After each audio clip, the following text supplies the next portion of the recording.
اللهم صل على سيدنا محمد يا رب صل وسلم دائما ابدا على حبيبي.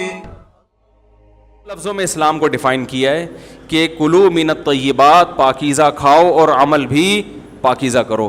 تو جو اصل بات میں یہ محرم ہی کے حوالے سے یہ آیت کا میں نے انتخاب کیا تھا کہ جب آپ پاکیزہ کام کریں گے اور پاکیزہ کھائیں گے تو اس سے آپ لوگوں کو اچھے لگیں گے اور لوگوں کا دل چاہے گا کہ آپ جیسے بن جائیں. سمجھ میں آ رہی بات؟ ایک مثال دیتا ہوں. دیکھو کوئی بھنگی ہو جو بیچارہ ہر وقت گندگی میں رہتا ہو، اسے آپ سمجھائیں کہ یار اچھی زندگی گزارو، صاف ستھرے ہو جاؤ. آپ نے کسی دن اس کو نہلا دیا، بہترین کپڑے ڈیٹول سے نہلایا، سروس کروائی، کیونکہ ظاہر ہے وہ اتنے دنوں سے ایک کام کر رہا ہے تو وہ سروس کے بغیر دھلے گا نہیں. سروس کروائی آپ نے اس کی، خوب نہلا دھلا کے اس پہ اسپرے چھڑک دیا آپ نے، اور 3 دن تک کنٹینیو یہی کام کیا، تو آپ مجھے بتاؤ اس کو برا فیل ہوگا یا اچھا فیل ہوگا؟ کہے گا یار بڑا مزہ آیا. اس کے دل میں اپنے کام سے نفرت پیدا ہونا شروع ہو جائے گی. تو اچھی چیز میں، اچھی طہارت میں، پاکی میں اللہ نے اٹریکشن رکھی ہے. جیسے صاف ستھرا آدمی اچھا لگتا ہے یا گندا اچھا لگتا ہے؟ صاف ستھرا اچھا لگتا ہے. تو صاف ستھرے اعمال والا بھی انسان کو اچھا لگتا ہے. تو اللہ تعالیٰ نے اسلام کو جو ڈیفائن کیا 2 لفظوں میں، اچھا کھاؤ اور عمل اچھا کرو. کیا مطلب؟ ایسا کام کرو کہ غیر مسلم تمہاری طرف مائل ہوں کہ یار یہ بڑے اچھے ہیں.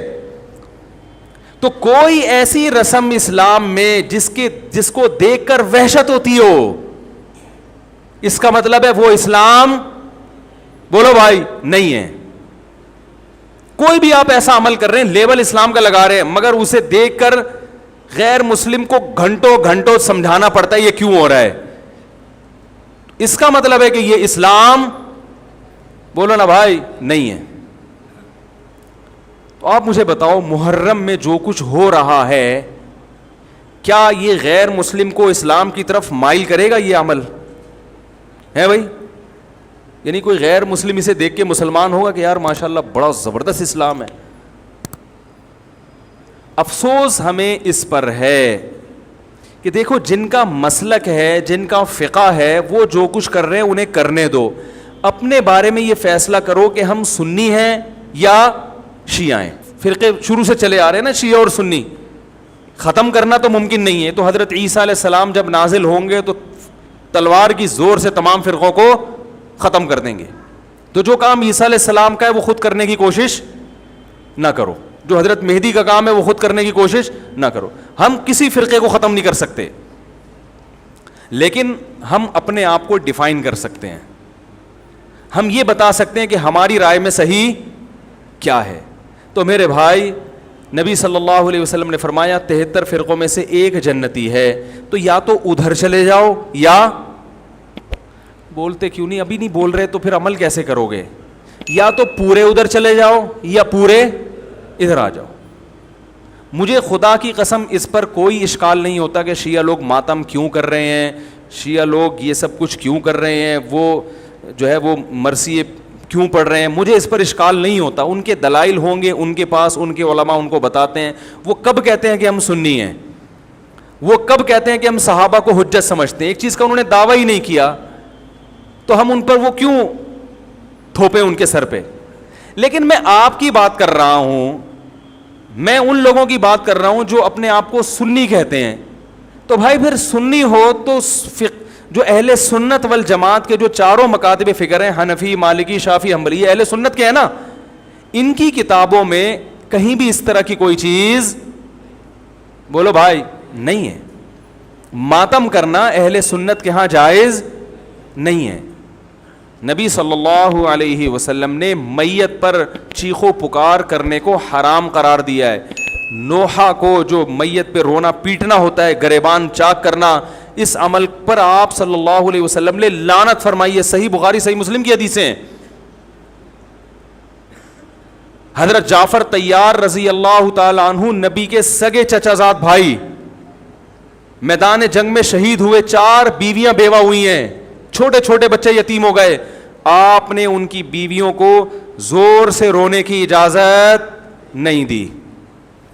اتنا غضبناک ہوئے جب وہ باز نہیں آئے, آپ نے فرمایا ان کے منہ پہ خاک پھینک دو. حالانکہ بیوہ ہوئی ہیں, قابل ترس ہیں, لیکن چیخ کے رونے کی اجازت, حالانکہ وہ تو اہل بیت میں سے تھے. حضرت جعفر طیار ظلماً شہید ہوئے تھے. ہماری نظر میں حضرت حسین رضی اللہ تعالی عنہ کا قتل کربلا میں یہ تاریخ کا بدترین ظلم, اس لیے بدترین ظلم کہ آپ غیر مسلموں کے ہاتھوں شہید نہیں ہوئے, بلکہ ان لوگوں کے ہاتھوں شہید ہوئے جو اپنے آپ کو مسلمان کہتے تھے, اور مسلمانوں کی قیادت اس وقت ان کے ہاتھ میں تھی, حکومت ان کے ہاتھ میں تھی. لیکن اس ظلم پہ اہل سنت والجماعت کے ہاں جو سنی ہیں, ان کے چاروں مکاتب فکر کے ہاں نہ رونے پیٹنے کی اجازت, نہ نوحہ کرنے کی اجازت, اور نہ میرے بھائی ماتم کرنے کی اجازت. میرے بھائی آپ لوگ اللہ کا واسطہ محرم میں مرثیے نہ لگائیں. ہر گاڑی میں کوئی نوحہ چل رہا ہے, کوئی شیعہ ہے تو ٹھیک ہے وہ کرے, سنیوں پہ یہ کام زیب نہیں دیتا, کیونکہ یہ منافقت ہے. پتہ ہی نہیں چل رہا آپ ادھر ہو یا آپ ادھر ہو, آپ کا مسلک کہیں نہیں پتہ چل رہا. ہمیں ایک مسلک کو فالو کرو. ہمارے ہاں محرم منحوس مہینہ نہیں ہے, ہمارے ہاں محترم مہینہ ہے, مبارک مہینہ ہے. امہات المومنین میں سے بعض کی اس مہینے میں شادی ہوئی ہے. ہم شہادت کو نحوست نہیں سمجھتے. 10 محرم پہلے سے مبارک تھا, حضرت حسین کی شہادت کی وجہ سے اور مبارک بن گیا, منحوس نہیں بنا. شہادت مبارک عمل ہے, منحوس نہیں ہے. ہم اس مہینے میں کالے کپڑے نہیں پہنیں گے, ہم اس مہینے میں خوشیاں منانے کو جائز سمجھتے ہیں. لوگ کہتے ہیں ان کو حسین سے محبت نہیں ہے. محبت کا جو طریقہ حسین نے بتایا اس طریقے پہ عمل کرنا حسین سے محبت ہے. جو طریقہ حسین سے ثابت نہیں ہے اس طریقے پہ محرم کو منانا یہ محبت کا طریقہ ہماری رائے میں نہیں ہے.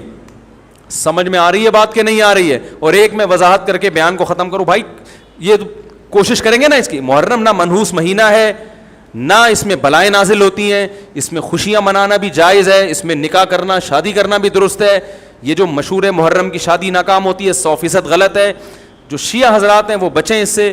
ہمارے ہاں یہ بالکل اس کی اجازت ہے, آپ محرم میں نکاح بھی کریں, محرم میں آپ اپنے بچوں کا عقیقہ بھی کریں, آپ اس جو ہے جو بھی خوشیاں ہیں آپ اس کی کریں, تاکہ اسلام کا جو رخ ہے نا, اسلام میں کوئی مہینہ منحوس نہیں ہے, تاکہ غیر مسلموں کے سامنے کم از کم ہماری طرف سے جو اسلام پیش ہو وہ یہ والا ہو, ان کی طرف سے وہ والا ہو. غیر مسلم کے پاس آپشن ہو کہ بھائی دیکھ لو ان میں جو اچھا لگتا ہے وہ والا اسلام آپ فالو کر لو, لیکن آپ بھی ویسے ہی بن گئے تو پھر اسلام کا ایک رخ جائے گا ان کے سامنے. سمجھ رہے کہ نہیں سمجھ رہے؟ تو اس لیے یہ گھروں میں مرثیے نہ لگایا کریں. میتوں پہ نوحہ کرنا, غم منانا ہماری شریعت میں پسندیدہ 3 دن تک تعزیت ہے بس, اس کے بعد نہیں. اور عورت کے لیے شوہر کے مرنے پر 4 مہینے 10 دن عدت ہے.